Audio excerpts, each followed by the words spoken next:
ចូលរួមសោកស្ដាយឧបទ្ទវហេតុរថយន្តធ្លាក់ចូលទន្លេស្លាប់2នាក់របួស2នាក់និងបាត់ខ្លួនម្នាក់កំពុងរករកនៅខេត្តកំពង់ចាមហេតុការណ៍កើតឡើងនៅថ្ងៃទី29ខែតុលាឆ្នាំ2025វេលាម៉ោង 10:11 នាទីដោយឡានមួយគ្រឿងម៉ាកសាំយ៉ុង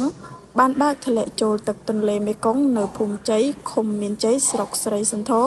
ខេត្តកំពង់ចាមដែលបានធ្វើដំណើរពីស្រុកត្បូងឃ្មុំខេត្តត្បូងឃ្មុំឆ្លងកាត់ស្រុកស្រីសន្ធរក្នុងរថយន្តមានមនុស្ស5នាក់កាត់មុខត្រឹមម៉ោង 17:00 នាទីក្រុមការងាររករករបស់គណៈបញ្ជាការឯកភាពរដ្ឋបាលខេត្តកំពង់ចាមបានរកឃើញរថយន្តនិងបានអូសយកមកច្រាំងទន្លេ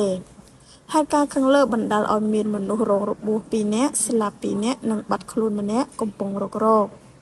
កត្តានាំឲ្យមានគ្រោះថ្នាក់គឺការធ្វេសប្រហែសរបស់អ្នកបើកបរអភិបាលខេត្តកំពង់ចាមឯកឧត្តមអ៊ុនចន្ទា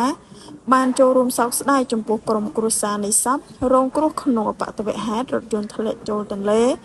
និងបានអំពាវនាវដល់អ្នកបើកបរសូមគោរពច្បាប់ចរាចរណ៍និងប្រកបដោយការទទួលខុសត្រូវខ្ពស់